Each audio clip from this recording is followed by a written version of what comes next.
Hey everyone, it's Dr. Ramani. Welcome back to this YouTube channel on narcissism, and we're going to talk about how loyalty and narcissistic systems are not going to work together, and in fact, how narcissistic systems weaponize this concept of loyalty.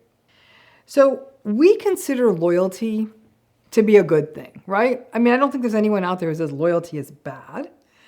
We consider it to be fidelity, integrity, follow-through, stand-upness, commitment. And when loyalty is done right, it is a really, really good thing. We want to be loyal. Certainly, we appreciate loyal people in our lives. So I want you to think about what loyalty means to you, and also take a minute to really think about what you've been taught about loyalty. Think about that for a minute. While you're thinking on that, I wanted to take a moment to let you know that I have a new book coming out in February called It's Not You. It'll break down this and everything else you ever wanted to know about healing from narcissistic relationships, and it is available for pre-order now. Click the link in the video description to check it out. Okay, so still thinking about loyalty, right? Now that you know how you think about loyalty, we are taught that loyalty means sticking by someone no matter what. Right? It means having a person's back. It means showing up as a united front with people you're supposed to be loyal to. And this is most often family, spouses, partners, I mean, even friends, and in the workplace as well. I think any of you who know enough about narcissism already know where I'm going in this video. Now, in narcissistic systems, this virtue, if you will, of loyalty is unhealthy. I would even argue that it's dangerous. Now, because we are told loyalty is a virtue, there is often the assumption that more loyalty, and loyalty with conviction, the more loyalty, the better. More loyalty is always going to be better, right? And narcissistic relationships, narcissistic families is where loyalty goes to hell. So let's break that down. Now listen, in many families, loyalty means you stand by the family. You don't break ranks. You don't drop a proverbial dime on them. You stick together. In intimate relationships, loyalty is even built into vows, right? In richer or poorer, in sickness or health, in good times and bad. That's all about loyalty, right? You're supposed to stick around according to all those ups and downs, right? Loyalty. In a friendship, a loyal friend has your back. They might come back to you and say, listen, I heard something I think it's important for you to hear. They don't keep secrets. They don't make you look bad to other people. As a loyal employee, you stick with the company or institution or business. You may work harder during tough times. We're clear on what loyalty is. And I got to tell you, sounds like a great idea in theory. Especially when good people are loyal, it's good. We don't spend enough time talking about sort of the dynamics of loyalty, right? Because it really, done right, is a two-way street. You stick by the friend or the family or the business or the partner or the spouse. But what if they aren't loyal? At what point is loyalty on a one-way street self-harm? In narcissistic family systems, it's a mess. Because in a narcissistic family system, you are given the message that loyalty means that you endure anything that happens in the family. That being in a family means sticking together, no matter what. That means that if you are the truth seer or the truth teller in a family system, or the scapegoat that has finally had it, or you're sick and tired of the gaslighting and the abuse and the harm, and you do speak out and you say enough, or you stop showing up, or you distance yourself, or you point out the toxic family members' patterns to maybe other people in the family or just to other people, or you share what a toxic family member said. More often than not, the person who speaks out, the person who breaks ranks, as it were, they're viewed as disloyal, because loyalty in narcissistic families means put up and shut up. It means staying silent in the face of the narcissistic abuse. It means letting the status quo remain and allowing the toxic person to run roughshod and for the enablers to remain enabling. The difficulty really arises if you view yourself as a loyal person, and you likely are, And you try to be that stand-up person, that person who does good by others and stick by them. It might be a core value for you. But loyalty is not meant to be masochism. Loyalty is not meant to be stand around and be taken advantage of. The problem is that loyalty is this sort of diffuse virtue that the toxic, controlling, narcissistic folks have really capitalized on this, because they use this concept of loyalty as a way to squeeze out and pressure the person who is trying to call attention to what is wrong in the system.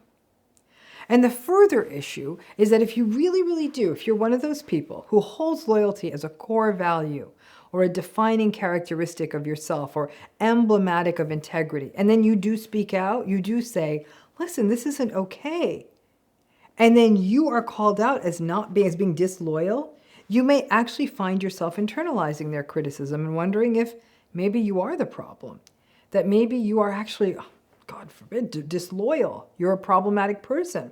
After all, you may be the only one in that system that spoke out, the only one who is pointing out a parent's behavior as problematic or your sibling as being an issue. And when everyone in the family stares blankly back at you, even though at some level many of them know the truth, the person who tells the truth becomes the disloyal one in the narcissistic system. We see this happen in politics all the time, on all sides of the aisle, right? If someone speaks out against a corrupt political party, they're often seen as not being patriotic enough or as betraying their politics and the values of their party, that they have somehow been corrupted. We see this happen in institutional settings when the whistleblower is called out as not being a team player and is not being loyal to the mission and vision of the organization. We see this in marriages and long-term relationships, where when people are told that marriages are sacred unions, even when you're being betrayed every single day, and that you should not speak out against a spouse and be a united front.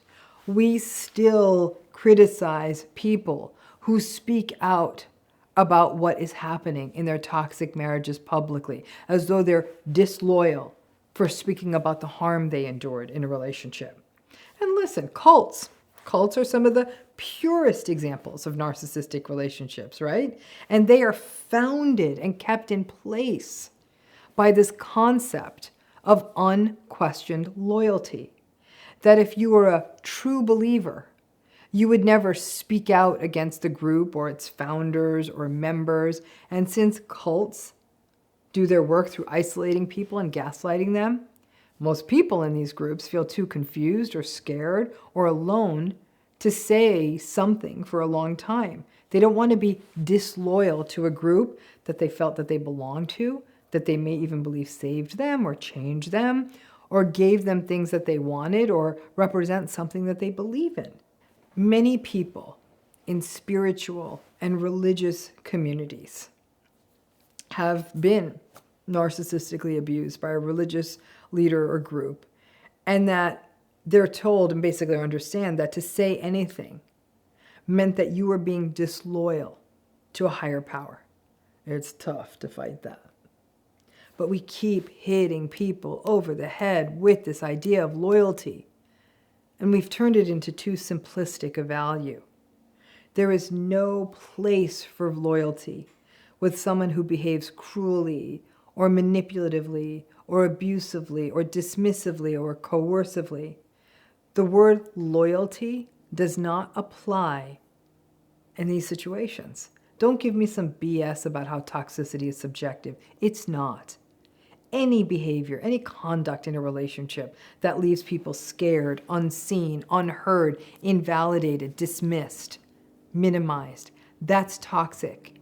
And stepping away from that is not disloyal. It's self-salvation.